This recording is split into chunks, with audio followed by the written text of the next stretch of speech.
Wonderful to be here in Laholm. My name is Catarina Rolfsdotter-Jansson, and I will be the moderator for this day. And the theme for today is that we are on the right track. I've seen Greta's pictures, and in the UK it's traditionally you have to now use at least 4 slides with her in. And this is a real change. I mean, it's interesting, it really has made a difference, how we present and the urgency and so on. So this idea, this urgency. So I've been doing Passivhus for years, and it's a good job and you think you're doing the right thing, but you know, shit, this is serious stuff, okay? So adds a focus. And it turns out I should have done my research. You don't have this word in a translation in Swedish, value engineering. It's something in the English-speaking world. If you work with people from the UK or America, they'll say, oh, value engineering is horrible. It's really bad. It's a bad thing. But value engineering is doing more with less. And you know about that in Sweden. We think of, and Denmark, we think of good design. We think of like IKEA furniture is the classic example. So doing more for less should be a good thing. And we do an equation, and value, the units are very problematic, but value equals function divided by cost. So we know if the cost goes down, the value goes up. If the function goes up, the value also goes up. But the first rule is we mustn't reduce function. And that function can be energy performance, but it can be comfort, it can be delight, it can be whatever you want it to be. But that mustn't go down. So that's key. Now the problem is these words, value engineering, I say in the UK, people have a problem with the term, but even function. We think of functional buildings, yeah? It's like the Soviet Union, and this is very functional, it's very cost effective. This is a bit of a perception problem. But I like to think in nature, this is back to the title. In nature is incredibly functional. There's no power station, it can't worry about its, digging oil out of the ground. It is so limited, so constrained. And yet, does anyone look at nature and think it's a bit boring? It looks too functional. This was from the Spanish conference. There's nothing wrong with the Swedish blackbird, but this is a very, very beautiful bird. You can see the function, and even if you don't know about birds, you can tell roughly what it eats, how it performs, whether it's, how it flies, all sorts, without knowing about biology, just by looking at it. And again, value equals function over cost, and the value there, the ultimate value is survival. And this is what Darwin realized, and the theory of natural selection, evolution. The one thing that troubled him was peacocks. Peacock is not obviously functional, it's this ridiculously, how do we explain the peacock? And he actually felt sick every time he saw a feather. But it seems obvious now. It obeys the same equation, value equals function. I think this cartoon says it quite nicely, what took Darwin many years to understand. So the peacock, the great function in the feathers, if it has too much feathers, then it's blown away in the wind or eaten by a predator. Not enough feathers, it doesn't mate. And we have peacock architecture, of course. And here the equation is tourists per million euros. So the units work really nicely for this. But again, I feel a little sick when I look at this. And the key thing with value is it has to be designed in. You can't add it at the end. So right at the beginning of the project, it's very easy to make changes. So we're having the first ideas, we meet with the client, there's no money, change hands. Maybe you buying the coffee, and you're sketching some ideas on a tablecloth in the cafe. So it's very easy to make changes, no cost involved. But as you get towards the end of the project, it becomes harder and harder. And once you have planning approval, and once the contractor's involved, then it's really hard to change things and very expensive. And this is the only time you really know the cost. Unless you're factory production, it's only when you go out to tender. We saw yesterday when tender documents go out, the prices come back in, and then it's too late to make changes. And that's when you realize you're over budget. That's a problem. So don't confuse these. It's more funny in English because the English architects really hate value engineering. They're just with passion. But I think it's a really good thing. And it was invented in the Second World War, and there are techniques and so on, and I studied at university, engineering design, but I think it's very hard to teach design, and it is an art, and value engineering is an art. But this lovely quote by Eames, one of the key tricks, if you like, with effective design is to identify constraints, list all the constraints. This will be cost is one key constraint, the energy requirements, the carbon emissions, whatever you want to just find as many constraints as you can, and that will do the design work for you. That really helps you. So this, instead of being a problem, constraints should be your friend. And we can imagine in factory building how value engineering could work. You could IKEA furniture and so on. We can imagine we're building houses in factories, we'll get feedback. But a lot of the work I do is one-off homes, stick builds, quite low budgets with local builder. And this is, so how can we apply this just for one-off homes? And this is the system we came up with. And this came out of this process of refining. We're using the eye studs, like the masonite beams you have here. And you can see there's almost no timber in this building. You can see it's a little bit wobbly. Once it's sheathed in the cladding, it's incredibly strong. It's like an aeroplane, model aeroplane when you're a child. And some of the details which now seem really simple and obvious, they took a long time to get to. That's the point. So this you can't copy for factory production, but this is working really well for stick building on site, and we do it without cranes. And the junctions, there's a reason, I won't go into it, there's not time, but reasons behind all these little details. This is doing nothing structurally, but it keeps the wall straight and makes it easy to build. This is a void the whole length of the building, so it's very easy to blow the insulation in. We're using recycled newspaper insulation. So every little detail, this acts as a lintel, so we can put the windows anywhere, and the windows can be really close to the ceiling. And then lots of little details. The point is the process, really, not. You're welcome to copy these, but that's not the point. For the IKEA, that's how we know all our IKEAs, the potato field. This is, for example, South Vienna has 2 IKEAs, and there's one of them, 60,000 square meters. And what if you should do in the city a 3,000 or less than 3,000 square meter footprint building for an IKEA? That's how department stores look like. These two, for example, are in Vienna.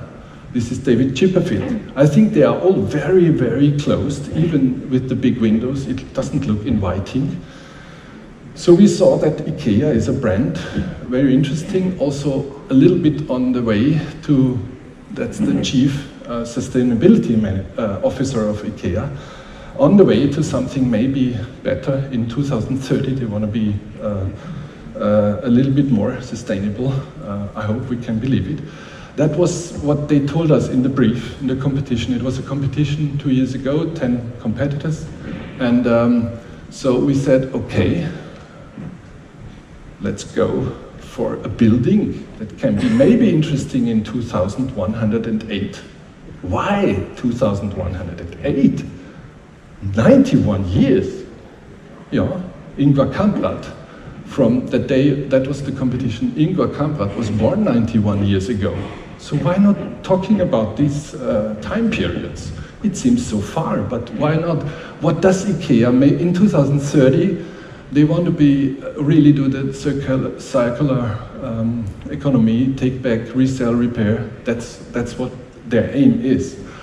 What do they are they a travel company in 2080? Will they be on Mars in 2108? I have no idea. Nobody knows. Will we be poor, rich, have many children, no children?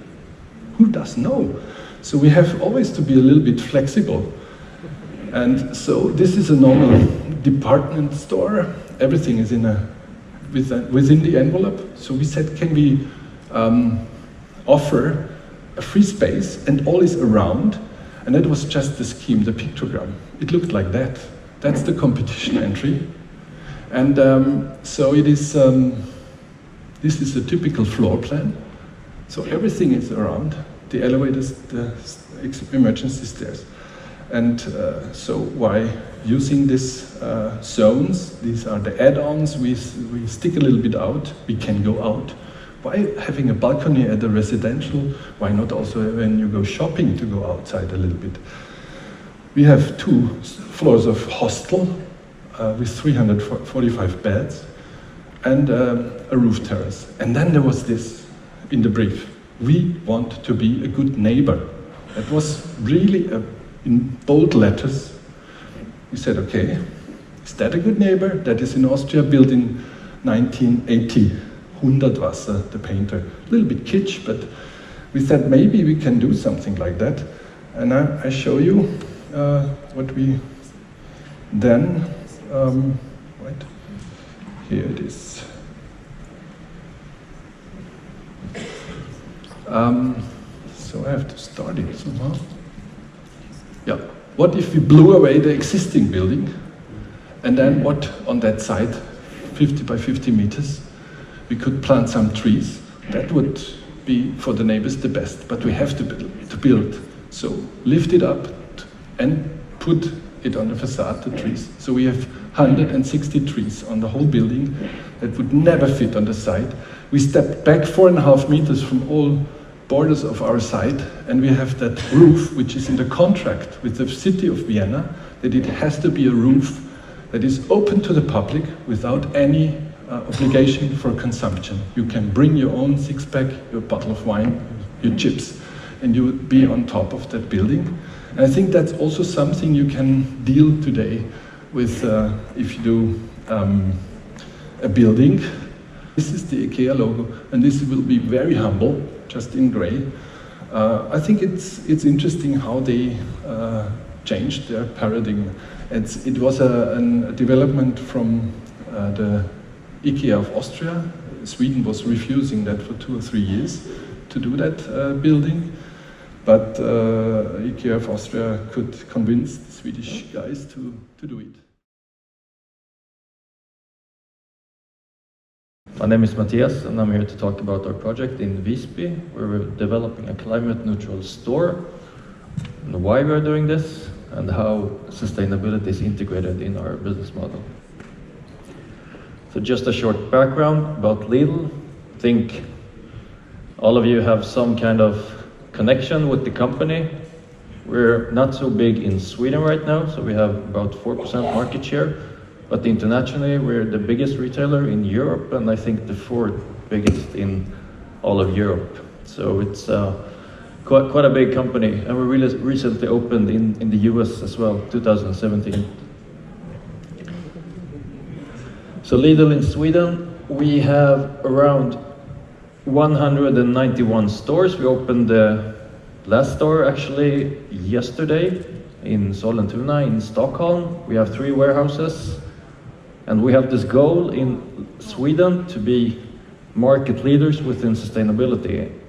And I'm not only talking about real estate, but the whole business model. So basically our core business is the products that we are selling, but we are working with the questions broadly, from the products to the transports, and also within the real estate. But I'm here to focus about the real estate journey.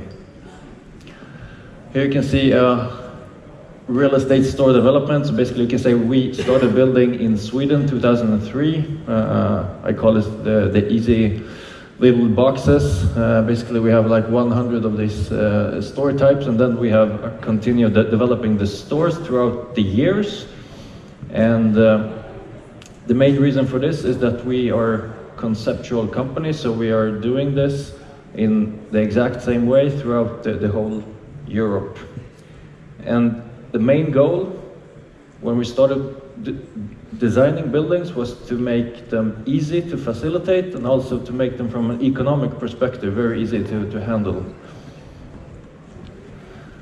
But then something happened about, here you can see some pictures about, I call it Lidl 2.0. It's a new store model that we developed a couple of years ago, where we took the decision that we needed to do something extra with our stores. We felt that since we have this goal, vision, we want to be market leaders, we need to do a little bit more than everybody else. So we took the decision to certify according to BREEAM, and here you can see some pictures from the stores, basically everything you can think of when it comes to the green package, as I describe it: solar cells, charging stations, green roofs. We have bird homes on the parking lots. So this it's been quite a journey. And it started about 4 years ago, when we went from basically been designing buildings for a short period of time in the same way, to taking into this third-party certification. So it all started with working with the BREEAM. So we took the decision, okay, we're going to be market leaders, we need to do something extra. And then we basically aimed for the highest level, something that nobody had ever achieved back then in 2015. So we basically 1 year after, we received the certification for the BREEAM in Växjö, as you saw the pictures. And then things have been moving on quite quickly. So this is basically the background. And we won the BREEAM Awards in London 2017, and the year after we also won the awards in Sweden. Green Building Awards, and now we are constructing the first climate neutral building. So this is a short background about our journey. So a lot of things have happened during the past years.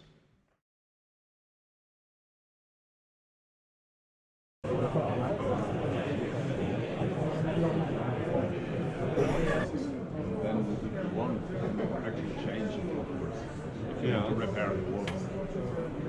But this is for the this is put a small nails here, Okay. and then the fisherman's Okay.